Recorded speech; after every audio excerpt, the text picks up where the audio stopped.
Hey, I'm Dunkzilla Mark Davis, and you're listening to the Second Road Podcast. Enjoy! Hello and welcome to the third episode of the Second Row Podcast. Today we review Frankfurt from the wXw We Love Wrestling Tour. With me, as always, is Drew, and we have a special guest today from Twitter, Spoilex. Hi. Hi. Hello. So, yeah, Frankfurt. Alex, you were there in Frankfurt. Yes, I was there live on my own. Tell us, how was the Batch Cup? The Batch Cup, different audience than the one we know from Oberhausen. A lot of casual fans. Batch Cup is a really cool venue. Much smaller than the Turbinenhalle, but cooler. It wasn't so warm in the arena. Yeah. On Cage Match doesn't stand how many people were there in the Batch Cup. Could you roundabout say how many it were? It was sold out. So there's 400, 500, around that number. It's in general a new trend in wXW that almost every show is sold out. True Colors had 520 people there. Carrot was sold out. Frankfurt is sold out. On Saturday is Superstars of Wrestling is also already sold out. So yeah. Business is booming. Yeah, business is booming, and that's the thing with wXW. They don't get ahead of themselves and start booking shows in like halls for 7,000 people, like ICW, for example. They make like the baby steps and go bigger from event to event, more like, and invest more money in the overall production of the show. Like Titantrons, for example. Yeah. But yeah, let's get to the show and to the opener, or was there a dark match? No dark match. No dark match at this show. So let's get to the opener. Marius Al-Ani versus Ivan Kiev versus David Starr versus Emil Zitochi. Tommy Geeson was the MVP at David Starr's entrance. I cheered. He only announced him as the product. Good guy. And then in the match itself, it was weird because they did a 4-way mat wrestling, what I never saw before. Like, normally 4-ways always begin with a brawl. This 4-way began with a mat wrestling. I liked that. After that, a headlock chain. So you see, even though it's 4 quite serious competitors in wXW, they go for a bit of comedy because it's the opener. Then Al-Ani does his kind of step-up elbow to Emil. Then a springboard clothesline by David Starr to Al-Ani. Then we get a bit of Lucha Emil to David Starr. Then a pescado from Emil to the outside. A suicide dive from Starr to the outside. A cannonball from Kiev. In the ring, Emil does sliced bread to Kiev. He tries to do a snapmare driver but gets countered into an ankle lock from Al-Ani, who gets a cherry mint DDT from David Starr. Starr does a crossbody catch into a gutbuster. Does a crossbody, but Emil catches him for a gutbuster. Emil does a split leg moonsault only for 2. I think the split leg moonsault from Emil Zitochi is one of the best looking split leg moonsaults in the business. Obviously, like everything Emil does. Yeah, this is. Then Marius Al-Ani does a ankle lock to Emil. Then Ivan Kiev does a leg lariat to Al-Ani. And David Starr does a Blackheart Buster to Kiev. Then we get a kind of Tower of Doom spot. Then an elbow drop from Zitochi to David Starr. A super kick from Zitochi to Kiev. and lariat into ankle lock for the win from Marius Alani on Ivan Kiev. So, guys, what did you think of this match? Very cool match, very hot opener. I think you forgot to say that Ivan Kiev almost died on a plunger to the outside. I don't know if you could see it on the VOD, but live it was very frightening. He almost hit the apron with the back of his head. I don't know if you could see it on the on-demand video. If I had seen, I probably would have written it down. Because, but didn't realize it. Yeah, I just thought it was very frightening. It was a very cool match. Something different in the beginning with the headlocks and the mat wrestling. Everyone delivered, and I need to say, watching Marius live is very different to watching him on demand because you don't get to hear that he's the ninja doing ninja things all the time. The ninja! Yeah, also Marius Alani, he didn't have his Japanese farmer hat anymore, but now he had his fan all the time. Yeah. I'm telling you guys, he 2 weeks and he will come out with a katana. Who knows? Yeah, Drew, what did you thought about this match? Yeah, I liked it as well. I think it was a cool opener to warm up the crowd for the event. As Alex said, everyone delivered in this match. Obviously, Ivan Kiev taking the fall, which is kind of a running gag that Ivan always take the pins or the submissions in matches he's involved. So Pete Bouncer became the leader of Rise and Ivan Kiev became the new Pete Bouncer by taking every fall? Yeah, kind of. Well, And Bouncer didn't have matches. yes. Yeah, so I think it was pretty cool. I think the problem is a bit that the fans, or at least I, a bit tired of this multi-man matches every show. So we had in Dresden we have a full four-way. In London we had a four-way. So I hope next time we didn't see a four-way. At Carrot we had multiple four-ways, which were Yeah, all of won course. by Emi Sitochi. Yeah, he's kind of the king of four-ways. Yeah, but he lost this four-way. Yeah. But, Drew, star ratings, we always give one for the matches. Drew, how many stars do you give for this match? I mean, it was a good opener, had some cool spots. Everyone has his spot to shine. I would give 3 stars. Just 3? Yes. Okay. Yeah, because I gave 3.5. So, Alex, how many stars do you give this match? I think I wrote down 3.5 stars initially, but I have to say I usually go a little bit higher on live matches because it's different to watching it on demand.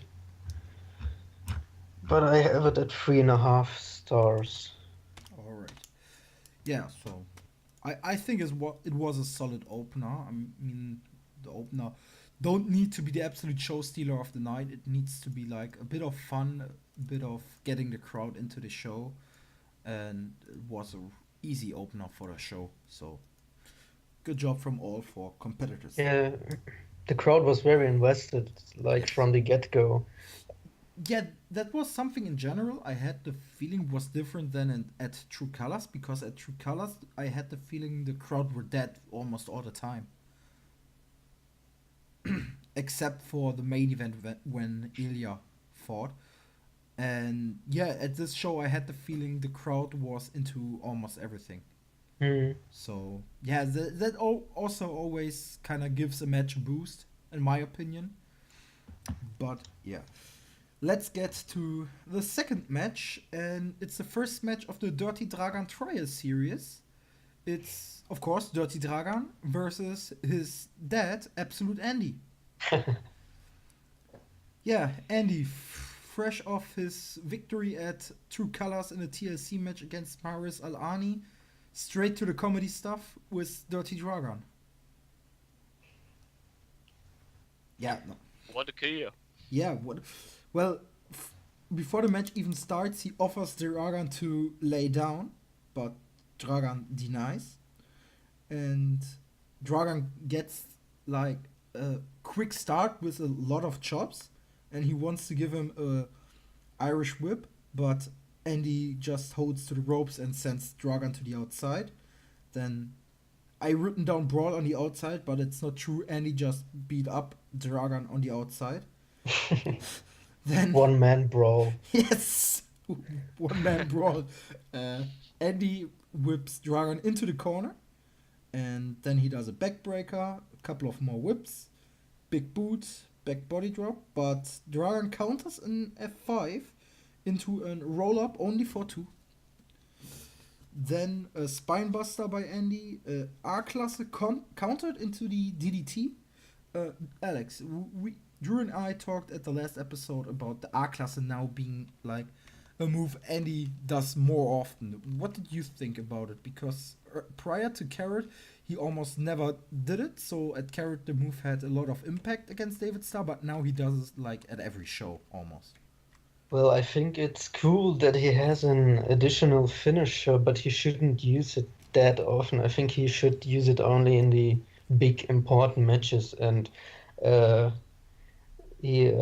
think he took a Dragan a little bit serious at the end, so he had to show the A-Klasse, but I don't think that he should take him so serious that he has to bust out his new finisher or his old finisher he uses now more often. Yeah. So yeah, Dragan comes back, clotheslines by Dragan, but F5 for the win. And after the match, Andy beats Dragan, continues to beat up Dragan, and Sitochi does the save. They seem to be on the same page, Andy and Dragan, so Andy seems to back down, but Andy gives Emil also an F5 and leaves the ring. And yeah, what did you think about this match, guys? Well, at first I didn't know who the opponent was going to be, and when I heard Andy's music, I didn't expect anything else from the match than a beatdown.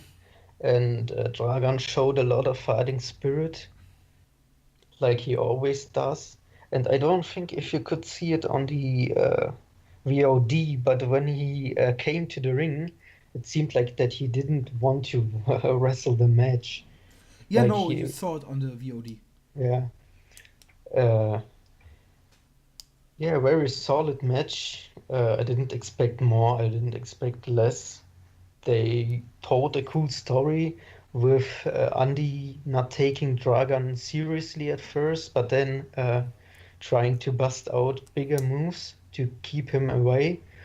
And I need to say that after the match, I thought that Emil was going to turn on Dragan because he looked at him so desperately, and I think somewhere down the line, Emil will turn on Dragan. I think Emil will also turn on Dragan at the end, but at the end of the series, because here's the thing: Dragan has his tri-series, and I think the last opponent in the tri-series will be Emil, Yeah. and Dragan will beat Emil, and after that, Emil turns on Dragan. Mhm. That's at least how I would book a turn from Emil. But yeah, did you already watch Shotgun, Alex? No, I didn't. They had a great segment, Dragan and Emil, where they backstage and they're like not wearing t-shirts but some kind of jogging pants. So they're backstage sitting there beaten up. I think Dragan had some a piece to cool down his bruises, and they were talking. And I really liked simply the visual of them sitting down like you and your best mate at 3 a.m. after a party. This kind of hangover, sitting there not slept already.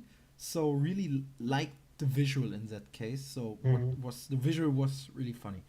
But yeah, Drew, what did you think about this match? Yeah, I think it was okay for what it was. I didn't expect that much more than like a beating from Andy on Dragan, because that's the thing, you can't give Dragan an equal match against Andy after the run he has at the moment. So I think, yeah, it was okay in that case. Yeah, had some cool things to see, and yeah, for what it was okay. Okay. So let's get to the star ratings. Alex, what star rating did you give this match? Well, I only write down the good matches or anything above 3 stars, but if I had to give it a star rating, maybe 2.5 stars, a solid match, like an average solid match, but Drew? I didn't expect more. Drew? Yeah, I would agree on Alex on that. Yeah, it was solid for what you saw, and I think nothing more. So yes.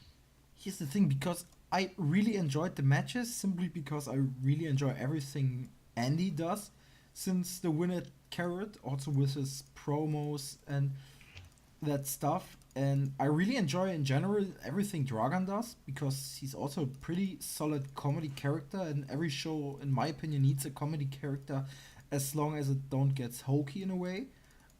So I really enjoyed this match and gave it 3.25 of stars. So yeah, that's my opinion.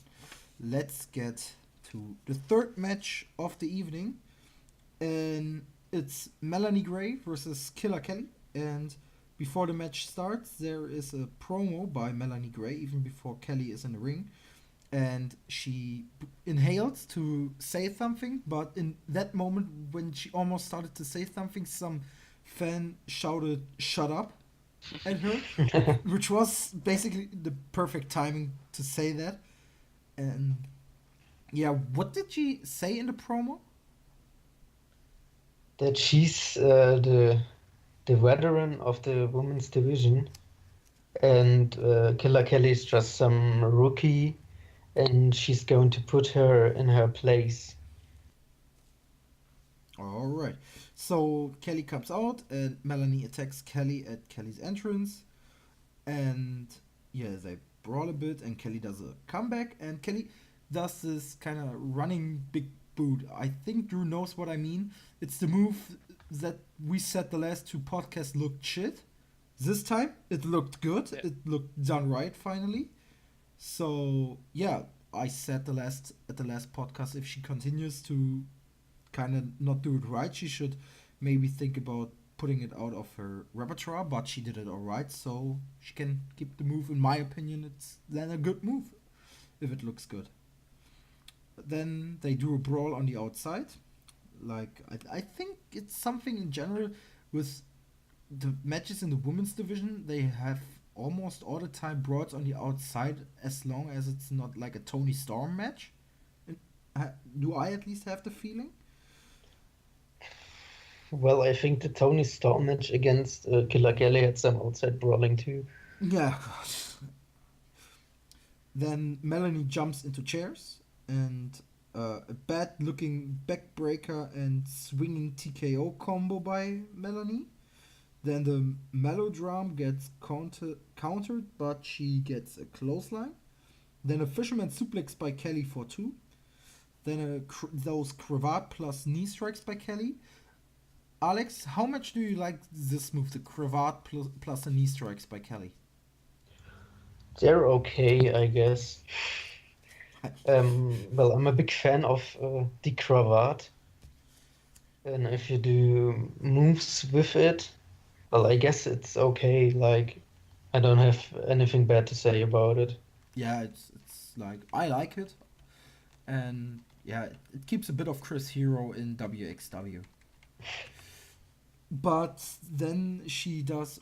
I still don't know if is it supposed to be a corner suplex? Is it supposed to be a suplex near the corner? Because in commentary, Christian Jacoby said it's a corner suplex, but the opponent never hits the corner. So it's like this move. I hated it also on the last two shows. You either count it as a normal suplex near the corner, or you do a suplex into the corner to call it a corner suplex. But that way, it always looks shit with the in combination with the announcing. So yeah, Kelly does her corner dropkick, followed by her Cristiano. Then she tries to do a German on the outside, but that gets countered into a suplex on the ramp by Melanie Gray and a melodrum on the ramp. Then they get into the ring, powerbomb and melodrum by Melanie for the win. What did you think about this match? I think it's a solid match, but it had a really weird dynamic in the crowd. Like, the fans didn't like Mella, and they weren't as hard for Tony as they were in Oberhausen, for example. For Kelly. Yeah, for Kelly. It was just a little bit weird, like from the dynamic in the crowd, that the fans didn't want Kelly to beat Melanie. But I don't know how it looked like on demand. For me, this Yeah. match was the worst match of the show in a way, and it wasn't a bad match. It was just not as good as the other matches. First of all, because the story is still not over. It's a story that now goes for 5 months and continue. I think that's for it's like a typical at this point a typical Melanie Gray feud. They and first of all, I thought it was like a Kevin problem, but he's not on the shows anymore. All of her feuds go way too long. There was this Kevin Marius feud that went way too long. Then there came the Kevin versus Bobby Guns feud that went way too long and should have stopped earlier. And now this feud kind of goes way too long, and that's kind of the problem in my opinion when you get a title but only have two regulars really that are there that could be there at every show, and not even one of them is champion at the moment. So we're back again at the situation we had before the title was there pretty much. Except we have now one woman more that are at the that is a regular. Well, I don't know where they're going with Melanie, what they're trying to do. Like, if she's going to win the championship sometime, but for Superstars of Wrestling, Tony was Tenille Dashwood is already scheduled, so I don't know where they're going with Melanie, because Tony Storm is a superior superstar in the women's division, and I don't think it's the time for Mella to beat Tony already. No, and it's a thing. Of course, Tony Storm should be, if she fights for the championship, she should win it over Kelly and also over Melanie, because in kayfabe sense, kinda, WXW doesn't ignore what happens outside of WXW, and Tony Storm was in the semifinals of the Mae Young Classics, and she should be up there with the top women in the world, and Melanie and Kelly are also kind of like regional wrestlers still. So it would be like a Champions League team like Liverpool would play against, I don't know, Magdeburg from Germany. So of course Liverpool should win the match. In my opinion, it's like that thing, and I think at this point it was a mistake to give Tony Storm already the title. Of course, you want to get some prestige on the title, and you hadn't had the best start for the title with the whole round robin tournament that completely went wrong, and a winner of the tournament that originally wasn't even in the tournament and wasn't qualified for the final. Yeah, was really weird, the whole situation with the title in general and the women's division. But yeah, what do you think? Yeah, I guess the match was okay, but In my opinion, these two women fought a lot often in the last time, which is okay, I guess, because they are the only two female in the roster that currently available or available for full time. They are full time roster members. So yeah, so they have don't have any other opponents that often. I think it was okay, but yeah, nothing more. Yeah, that's pretty much it. So let's get to the ratings. I gave this match 2 3/4 of a star because it at least it told a story, and they didn't botch anything. So yeah, what did you guys think? Well, I'm going 2.5 stars again. Solid match, but nothing special. Drew? And that's the same thing I want to say. Yeah, I think Alex has said everything. Yeah, I give the same rating. Yeah. So let's get to the next match, and that is Second Row Podcast Episode 1 MVP Mark Davis versus Shotgun Champion Bobby Guns for the Shotgun Championship.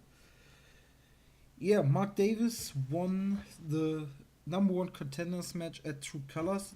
I think it was a week earlier, right? Yes, right. A Mhm. week earlier. And originally that match was planned to be a shotgun title match at 4-way, but Bobby Guns got injured, so they gave Mark Davis the win, and now we get that match. And at Shotgun before that match, or before that show, Mark Davis attacked Bobby Guns backstage. It's not a really face thing to do, attacking someone backstage. And it's something in wXw that happens quite often, that the face attacks the heel backstage. Or do I see that Yeah, wrong? but I think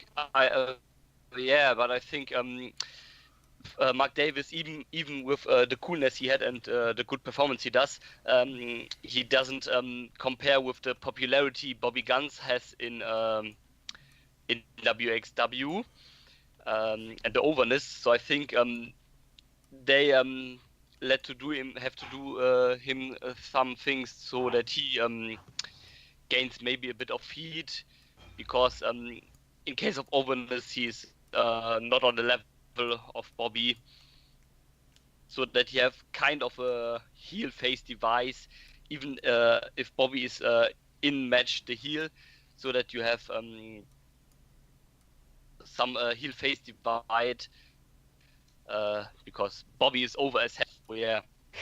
Yeah, yeah, Bobby. Didn't Bobby attack Mark Davies in Dresden at True Colors? He gave him a big boot. Yeah, so that's enough to attack him backstage. Yeah, yeah. It's kind of anyway. It's kind of weird because before True Colors, Bobby was like, "Yeah, I will defend my title in a 4-way." Then he gets injured before the 4-way, so he only defends his title 1 week later in a singles match and not in a 4-way anymore. So what became kind of a downgrade from the match I really was excited for at True Colors and didn't got. But yeah, so let's get to this match, and yeah, the match starts with a bit of brawling, I think, and Davis throws Bobby in the air. Then Bobby already went very early in this match for his rope armbar, and he does a lot of work on the arm, and he does the finger spot. This time he did the finger spot with the thumb, which I didn't like understand why he did it on Mark Davis in specific on the thumb. I don't know if some one of you can explain this to me. No idea. All right. Then Mark Davis did one of my absolute favorite moves, a discus lariat. Then Bobby did an armbar, but that got countered into a corner powerbomb. Then Mark Davis did his sliding forearm in the corner, his beautiful torture rack slam. Then he did his pull up pile driver called count to close your eyes and count to fuck. But it gets countered into an armbar and into a guillotine. Then a German suplex by Guns, a lariat by Davis, a superplex by Guns, an armbar for rope break, a big punch by Davis, but he has to submit later in the match to an armbar.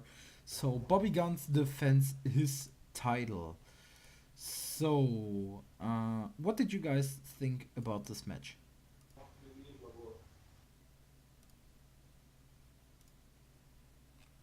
Who wants to start? Yeah, who wants to start? Like, Okay, then let me start. Yeah, I liked the match. I think it was pretty cool. Had a good time. I think it was 15 minutes or so. Yeah, Or 15 14 minutes. or kind of. Yes. Which I think is a good time for that match. I like both competitors much.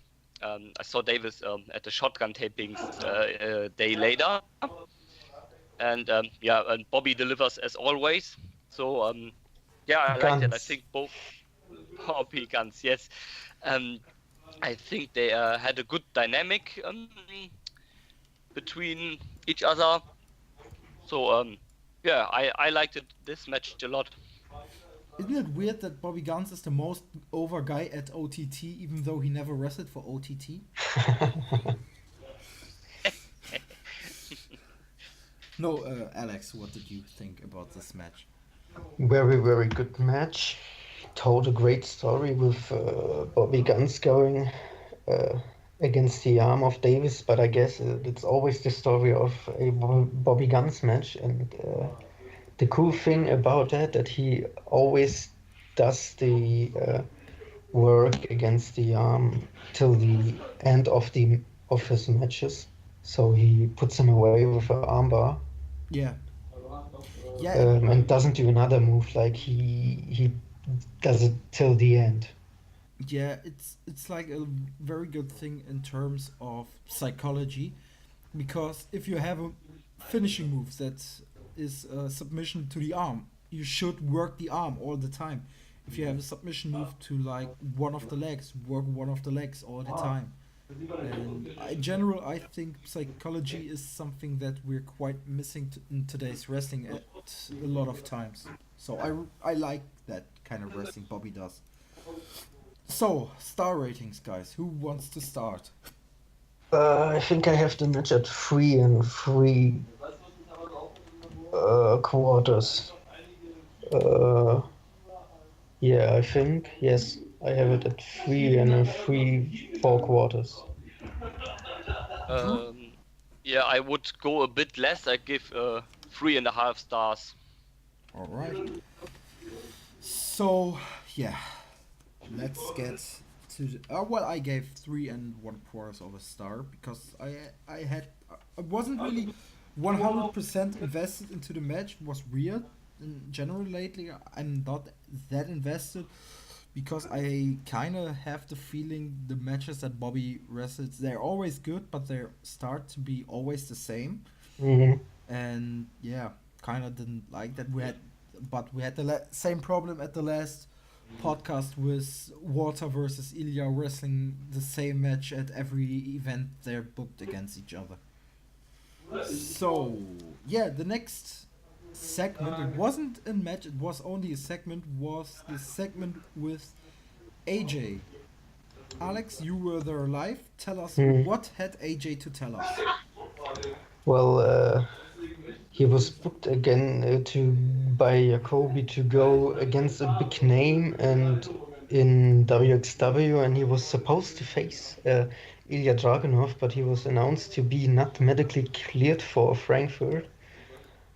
And so he tried to provoke Ilya Dragunov until he came out, and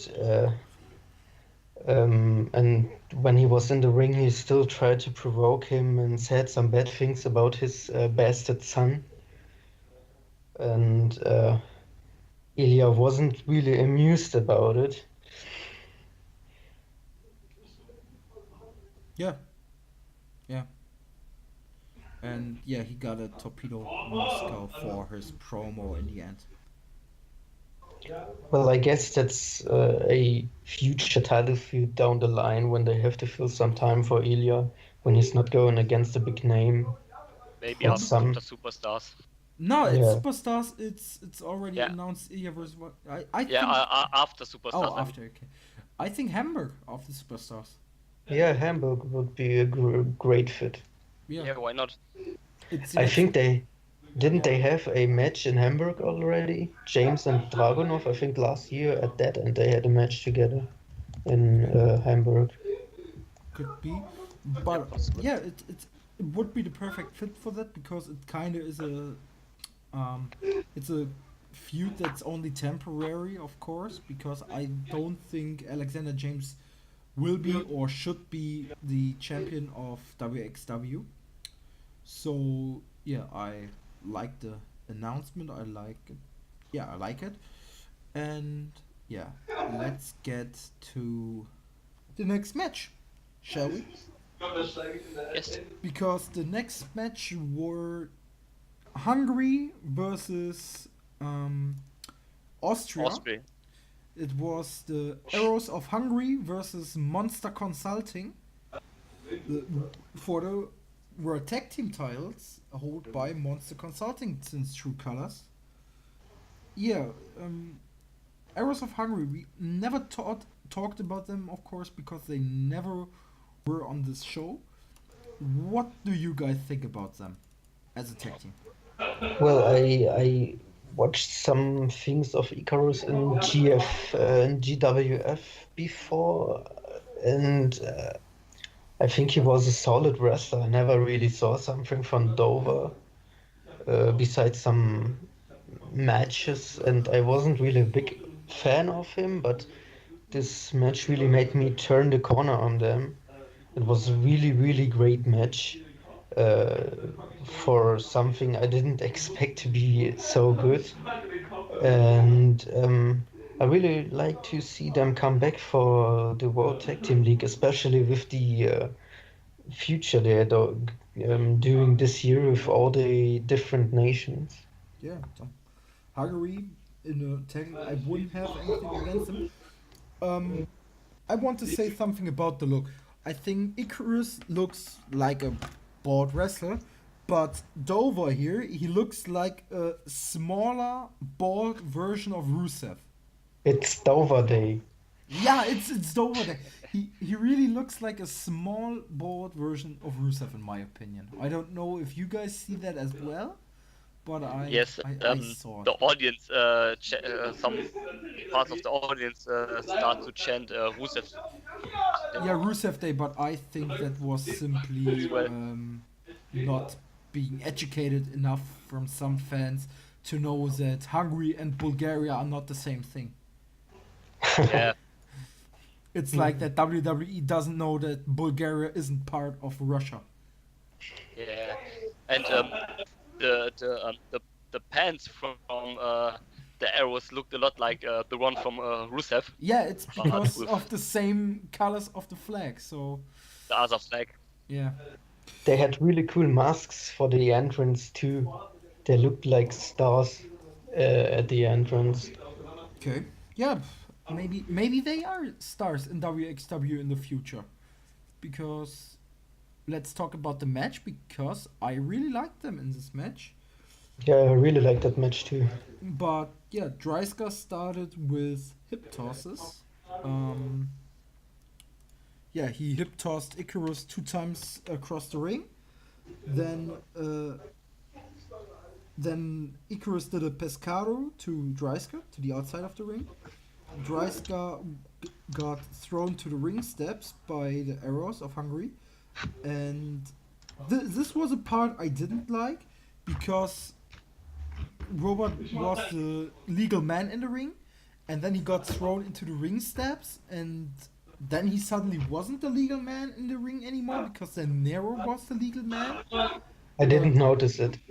I noticed it because I on video on demand, I had the feeling like you saw it more, but that exactly happened, and I am like the kind of geek that looks out for stuff like that. So yeah.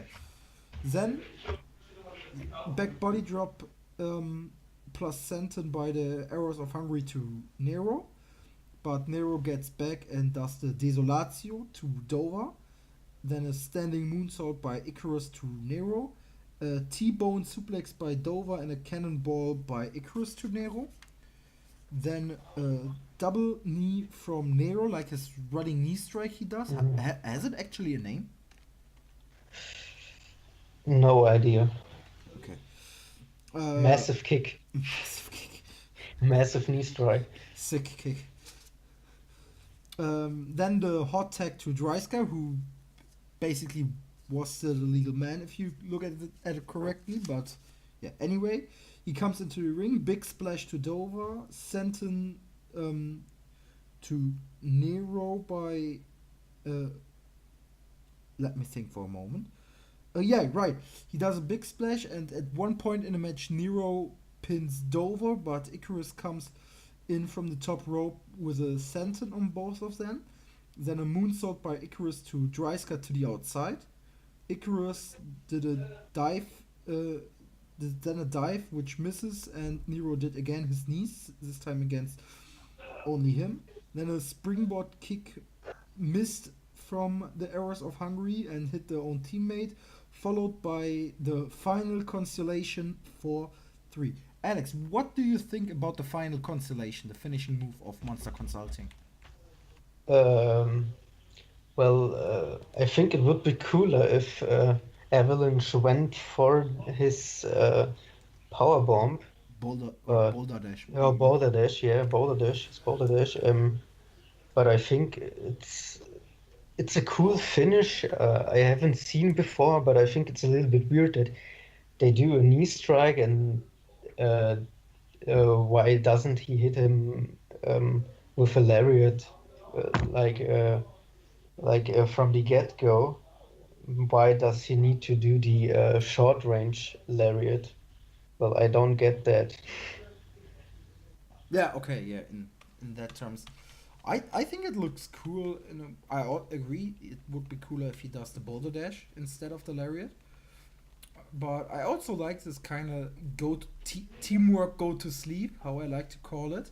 And yeah, I also like this match, and I would like to see both of them at the World Tag League.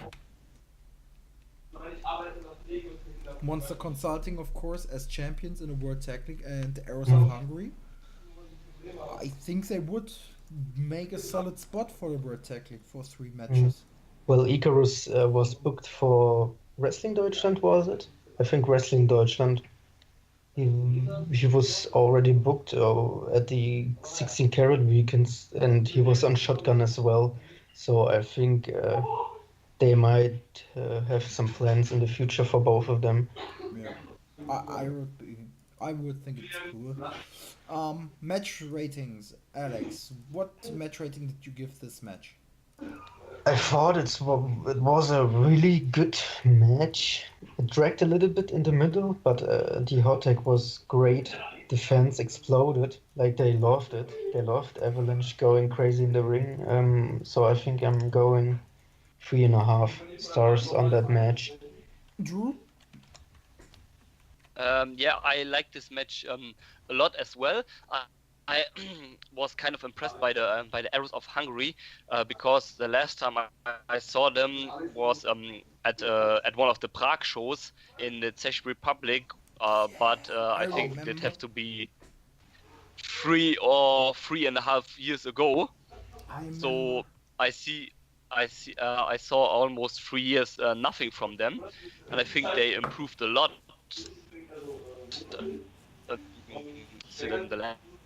So I liked these two as a team a lot as well. I could imagine as well seeing them on the World Tag League. So yeah, I very much, and I would give 3 and how many? 3 and 3/4. Alright. Yeah, I also gave this match 3.5 stars. So yeah, I think we can get to the main event of the evening, and I think it was a match that no, before the main event there was a A promo segment. by Pete Bouncer. Yeah, the promo by Pete Bouncer. Alex, you were in the crowd. Tell us, how did the crowd react to Pete Bouncer, and what did Pete Bouncer say? Well, I don't think the crowd get the memo that Rise are kind of a faces now. So at one point they started to chant "Milk Rise." Pete Bouncer said that every one of them is Rise, except for the Mac. Mag. So he challenged him for a match anytime, anywhere.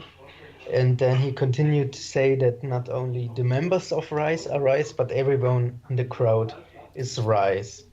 Like He, your Rise and your Rise. And then a fan started to chant Milk Rise. And they get a lot of love. So they didn't take that promo seriously, even though I think Pete Bouncer delivered on it again.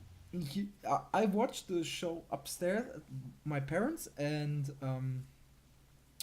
my father came in, and he was on his iPad, and that was the moment where Pete Bones started like, "You are Rise, and you are Rise, and you are Rise, and you are," and suddenly my father bursted out like, "We get it! Shut up!"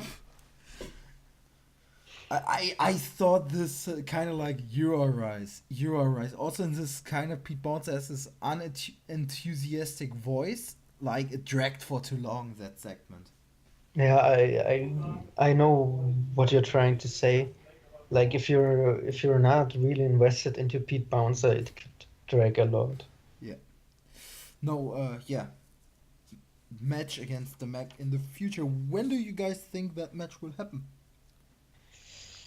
Hamburg, maybe? Yeah. Well, maybe. Mac can not wrestle in Hamburg. Yeah, right. I totally forget about it. Uh, well, let me check the tour plan of wXw. Some house show in Erfurt. Why not? Maybe shotgun tapings in Bielefeld or in Münster. I don't think the match is so big that it needs to be on a feature event or marquee event. I think they can do it at a shotgun taping. Yeah, but the way I know WXW, they will put it on a marquee event, So, because on the last marquee event you had the Mac versus TKO. so I think the next marquee event is Shortcut to the Top. Yeah, that's in August. And I will be there at Shortcut to the Top, by the way. If some of our listeners want to talk to me, I'm open to that. And yeah, I think I will be there at Shortcut to the Top this year, because Shortcut is quite of a special thing for me, because my very first WXW show was Shortcut to the Top 2016. So yeah. Drew, will you be there at Shortcut? Maybe I can't say this that much Advance. in advance, but in theory I would say yes, because I skip superstars. Maybe I skip some others. So yeah, I would say yeah. Alright. So now we can get to the main event of the evening. It's part of Team Rise, Lucky Kid, accompanied by Tarkan Aslan, versus the man who comes back after over 500 days of abstinence, Zack Sabre Jr. Hey, dickheads. Hey, dickheads. Yeah, Zack is back, and that only 5 months later than announced. Because he was announced for the anniversary show, right? hmm Like the vignette with Günther Zapf that Yeah. was on every shotgun for like 3 months, and then yeah, well, Zack can't make it to anniversary. He's I think he was supposed to wrestle Al-Ani yes. Instead, we got Pete Bouncer versus Marius Alani in a dark match, and Andy on the balcony. and Andy on the balcony. So on the video on demand, it started with Andy coming down from the balcony and attacking Marius Alani. Yep. So that was for us. The show started at that show, but let's get to this match. I wrote down mat wrestling, and mat wrestling is not my cup of tea. It's simply not. I really like in general the latest of time, more like the big horse wrestling, like Rampage Brown or Walter, that kind of stuff. So mat wrestling isn't always my thing. But yeah, Zack then did a submission holds to Lucky, and some fans started to say it's boring, or one fan said it, and yeah, Yeah, he Zack, was drunk. He was drunk for the whole show. and yeah, that you always have at every show some dickhead who's drunk, right? Yeah. Well, yeah, well, and yeah, Zack started to trash talk back to him. Then Lucky did a missile dropkick, and Zack did a half suplex. I And think it was it the front missile dropkick? yes, Because I think that was the highest missile dropkick I've ever seen.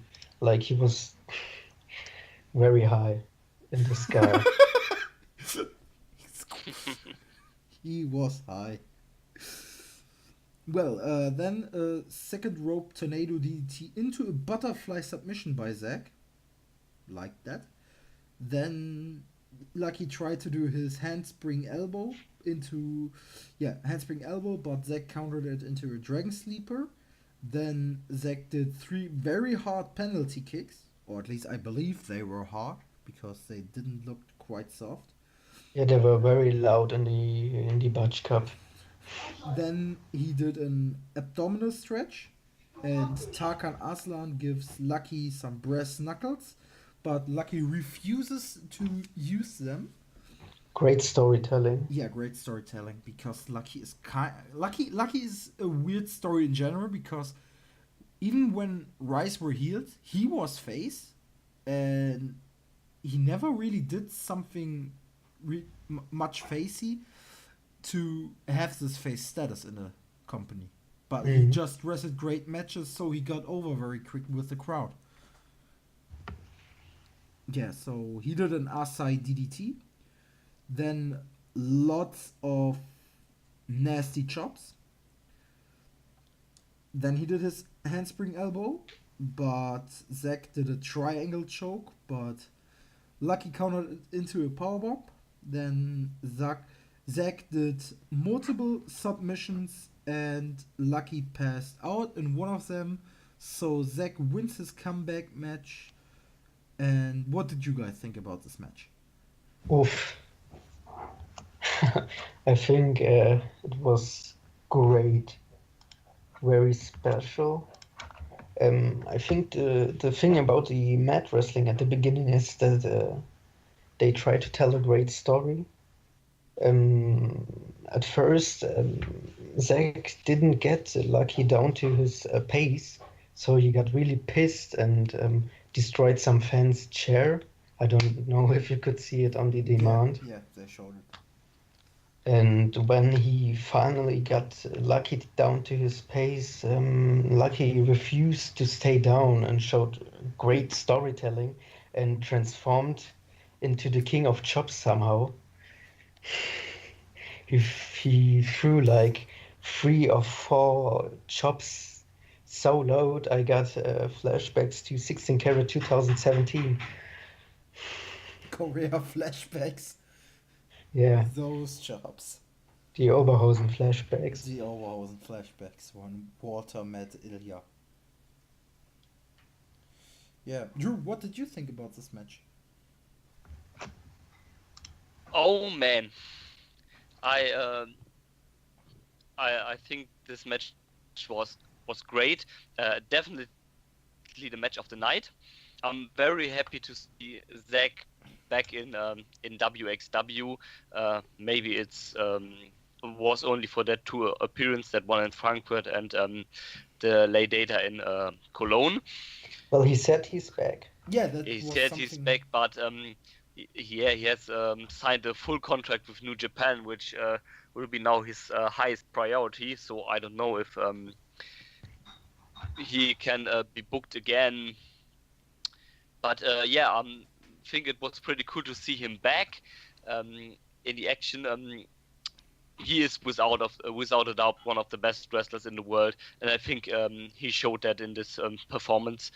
But I think Lucky did a great step forward in this match and very much delivered and show that he's equal to Zack in at some points. So I like this match very much, and I think it was a great main event. Okay. So, yeah, let's get to the star ratings. Who give what ratings this match? Well, at first I was debating about 4 3/4, but I think that's a little bit too much. I was really invested into the match when I was in the crowd, and when I saw the match time and saw that they wrestled for nearly 24 minutes, and it felt like 10 minutes, I was really astonished. But I think I'm laying down with 4.5 stars, like a really, really good match. All right, Drew, how many stars do you give this match? I gave 4.5 as well. As I said, I like this match very much. Very happy to see Zack back in the ring, and So I think I said anything I want. I like this match, and And if you for everyone that listened who wasn't in Cologne, I only can demand to watch the David Starr match with Zack on Shotgun, which should come out, I think, in the next 2 weeks. That was really good as well. So yeah. All right. So, yeah, let's round up this podcast and let's get to the category we always have at the end. And You don't give your ratings for the match. Oh, yeah. Okay. Thanks for 5 reminding me. stars.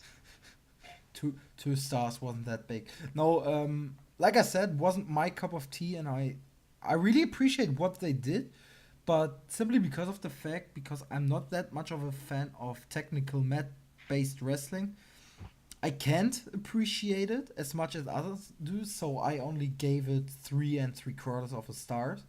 Well, still a great match if Yeah. you go 3 Yeah, it was 3/4. it was still a great match, and I did understand the storyline, and I don't want to be like the guy who is like, yeah, but they're small and only were on a mat 2 stars, because I get what they did and I appreciate what they did. It's just not my cup of tea, so that's why I don't give that match 4.5 stars like you guys did. But it's just like wrestling philosophy in general. I think Drew and me, we had many times this kind of thing, that we two have a different Yeah. philosophy of wrestling in some way, because I more like this kind of storytelling wrestling also, and I don't like main events who are just, you have wrestler A and wrestler B, but they told a story in the end in the match. So that's the reason for my rating. So yeah, let's get to the last thing we always do on every show, and that is our MVP of the show. So I would suggest we let our guest say his MVP of the show. That's very hard. Well, I'm debating whether it's Dirty Dragon or Lucky Kid, but I guess I'm going with Lucky Kid because I think it was his first main event ever on a wXw feature event or marquee event. And Singles main event, yes. yeah, singles main event. And I think he showed such fighting spirit in that match. Like, he was really put equal to Zack, that I think that not only is he the MVP of that show, but he will be a big star in the future. And I think he will be the one to dethrone Bobby Guns sometime in the future. All All right. Drew, who was your MVP? For me, it was obviously it was Zach. I'm very happy he's back, and I think he delivered a great show on his comeback. I can understand the reasons for Lucky, but yeah, in the end, Zach won the match, and yeah, now he's back. So he's my pick for the not for the VIP, the MVP. Yeah. I'm kind of like the guy last month who went out of the blue with his pick for the MVP in form of Andy Jackson. And this time, yeah, no, he did really well for his first time, so that's why I gave him the MVP. But yeah, this time I don't go for a commentator simply because I thought Jacoby alone wasn't that good of a commentator. But yeah, by the way, Absolute Andy won the MVP vote for last event against Andy Jackson, so Absolute Andy was the second MVP we ever crowned. Absolute. Absolute Andy. Andy. So yeah, for me this time it was actually, yeah, it's hard. I'm thinking either the fan who said "shut up" to Melanie, or Dragan, or Andy. But I think I go for Dragan. But he lost. Yeah, He isn't good, he lost. he lost, yes, but it's always about the, Lucky also lost. So, but you Yeah, gave him this I'm MVP. just kidding. I'm just kidding. No, yeah. So that's my opinion. So yeah, let's round it up and plug our social medias. You probably hear us right now on iTunes or SoundCloud or anything else. But yeah, we all three are on Twitter. So I would say the guest has the pleasure to start first to plug his social media account. Yes, you can find me on Twitter at Spoilex16. I'm doing a lot of GIFs for wXw, like on this day, etc. Like I think that's really cool to go through the story of wXw, so I'm doing that. And have a blog called Instant Classic Blog. I haven't wrote very much at it, but I think in the future I will write some things, especially about wXw or European wrestling on there. Yeah. Well, me you find under at Real Philip Dome. Drew, you got to be find under which handle? At the band GER. And yes, that was it. The podcast, you can find the podcast also on Twitter because that's where all the episodes will be posted under at second 2ND Rope Podcast. So I'm following it right now. I haven't followed it yet. So I'm following it. yeah, great. No, then it's a big thank you from me to both of you. And Always a pleasure. Yeah, pleasure to have me on this podcast. It's my first podcast I've ever done. yeah, so I say goodbye till the next time. And if you see one of us three at shows, at least me, I don't know how the other two are, you talk to us. I like to talk to people in general about wrestling. That's why I have this podcast. And yeah, if you see me at a show, talk to me. Tell me what you think. Yeah, that's in general thing. At Twitter, tell us what you think about this show Yes, please. or about us. So, yeah, goodbye till next time when we review Superstars of Wrestling. Bye. Evening.